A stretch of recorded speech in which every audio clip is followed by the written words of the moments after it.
Сите држави бараат начини како да ги намалат трошоците и да му помогнат на стопанството, а не обратно. Бизнисмените се кренаа на нозе откако нивните колеги од Стопанската комора предложија зголемување на акцизата на нафтените деривати. Сојузот на стопански комори отворено застана против предлогот, велат ова ќе им предизвика дополнителни трошоци, па неизбежно ќе биде зголемување на цената на транспортот и поскапување на дел од крајните производи. Председателката на ССК Данила Арсовска вели дека фирмите очекувале помош, а не раст на трошоците. Македонски олигархиски алхемичарски предлог за дупка во џебот на граѓаните и стопанството кој владата не смее да го прифати. Инаку слушнавме оправдание за да се зголеми акцизата е затоа што некој прави манипулација со продажбата на гориво.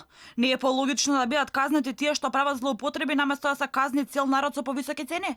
Од Стопанската комора предложија за 9 денари да се зголеми акцизата на екстра лесното масло за да се изедначи со онаа на дизелот, бидејќи се почесто наместо во домакинствата се употребува како погонско гориво. Од Сдруженијето на транспортери Макамтранс бараа државата да ја засили контролата, а не да ги изложува граѓаните и фирмите на дополнителни трошоци.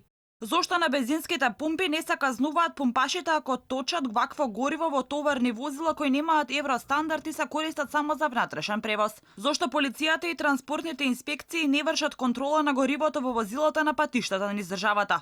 Доколку се усвои ваква мерка, ќе заземе прво место во светската економија, дека против пандемијата и економската криза се бориме со зголемување, а не со намалување на трошоците. Министерката за финансии пак веднаш се изјасни дека за неа мерката е прифатлива и дека се подготвува уредба, но дека сепак ќе се чека изјаснување од владата. Стопанската комора предложи акцизата на нафтените деривати да се зголеми за 2 денари. Очекувањата биле во буџетот да се слеат дополнителни 3,8 милиони евра месечно или 46 милиони евра годишно.